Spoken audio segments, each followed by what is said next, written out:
Hello, everyone, and welcome back. This is Weather Extra, and today we have a special guest on our segment called Meteorologists Around the World. This is episode 4, and today we have a student who has always wanted to be a meteorologist, and quite frankly, in my opinion, already one, doing the work to get the dream job. And we want to talk about his journey and where he's at right now. So, welcome in. This is Dominic. Dominic, can you tell us a little bit about who you are?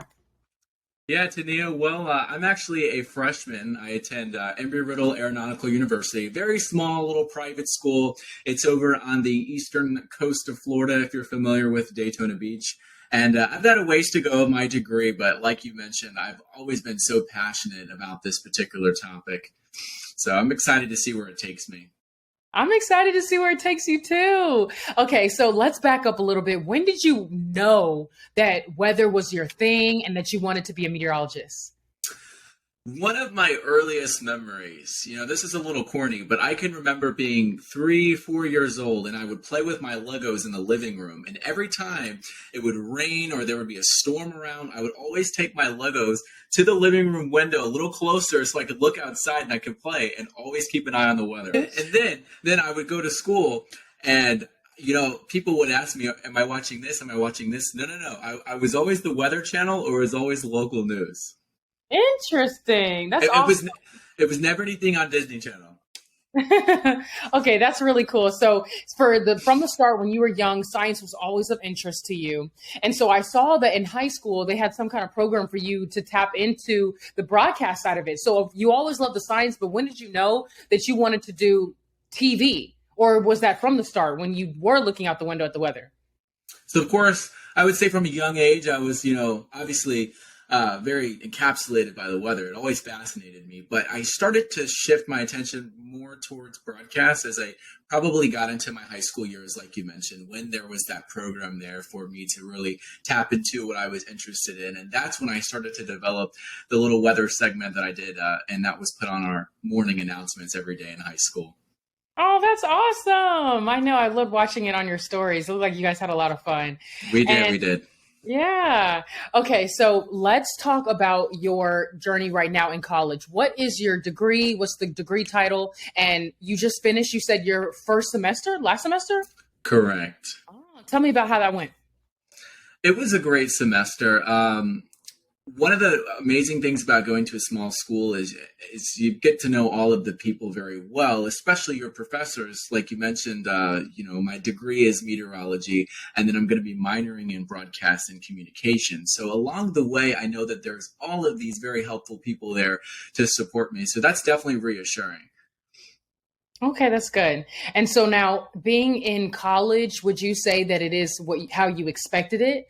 Are you getting a lot of hands-on experience to still do that broadcast side of it? Or actually, you know what? I already know how this is. Freshman year, you're taking all the prereqs, right? So Yeah. have you been able to tap into some of those meteorology classes yet? Yeah, I took a general meteorology course first semester. This semester, I'm actually in a TV course, so that's nice. Obviously, like you mentioned, much of the general education requirements have to be knocked out first, but at least now I'm getting my hands into something that is somewhat related to my degree, which is very nice. Okay, that's good. That's really good. And so now I want to turn this to our viewers' attention just real quick because I know there's people out there that watch Weather Extra and just watch us in general because they at one point in their life aspired to be a meteorologist. What advice do you have for someone that wants to pursue that goal? And of course, like science in general can be really, really hard. What advice do you have for someone like you with a passion that may not have known that at the start, but know it now? What advice do you have for them who want to pursue meteorology? I would definitely say, one, make sure you don't ignore that passion. There's a reason you have those feelings. There's a reason that you're interested in the topic. And that is something very special. As Tania and I were talking about just before this interview, there's a lot of people that don't really know what they want to do in terms of their education. So, of course, cherish that. Number two, practically speaking, you want to get your foot in the door a little bit. Of course, make some connections. Maybe reach out to your local meteorologist or another TV personality that you might feel comfortable talking to and that can help you. as you get closer and closer to what you're interested in. And of course, while you're in school, it's always a good idea to take those STEM classes as much as you can, whether, just that advanced math or anything along the lines of weather or climate, so that you can, better prepare yourself in the future. Would you say that the science and math part comes easy for you? I've always loved science. I love science. I also like the broadcast and communication side of it. I like talking to people, but I do struggle with math. And of course, it's going to be a little bit of a journey for me. But, my belief is that, if you're truly passionate about something, you'll be able to get through anything. Oh, I love that. That's really good advice. Honestly, math is really tough, and I give people props when they can just learn it like that. Instantly. So that's good. And you know what, like anything, there's always going to be that one challenging part to it. But if you can just make your way through that one part, the sun shines at the end of the storm, all that good stuff. So I love that. For sure. Okay, so now let's talk about some of your experience outside of college. Have you reached out to people? Have you had experience doing internships? I know you had the chance to do some hands-on stuff in high school. What does that look like for you right now? Well, at the moment, not too much. I know a lot of my local stations kind of have that stigma around, we want upperclassmen. So I'm trying to work around that. I'm trying to do some networking and establish some more connections. But as of right now, I'd say it definitely by the summer or maybe the fall, I definitely want to start to reach out to those local stations and kind of give them just an idea that I'm looking into that for sure. Yeah, nice. And where do you see yourself? So this is coming up on the end of your freshman year. Once you finish the spring semester, where do you see yourself 5 years from now? If you had to choose a market, actually, like a state to work in, where do you see yourself? I love Florida. I love tropical weather. I love hurricane season and all of that. But honestly, somewhere where you are over in Birmingham, correct me if I'm wrong, at WBRC. Yes.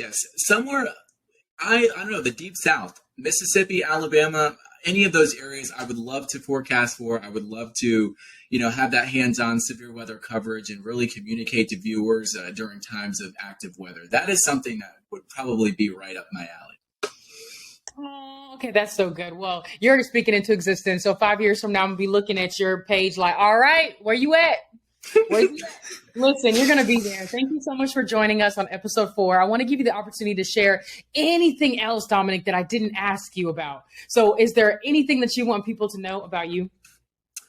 Me personally, no, just that like we were talking about, you've got to find weather, even if it's not weather, if it's something that, a hobby that you have, a niche, tap into that, of course, it's always great to be yourself and to celebrate that. Oh, I love that. Well, you heard it right here, Dominic, with the advice. He's not just a meteorologist, but he's also, a psychologist at this point. You helping us out over here.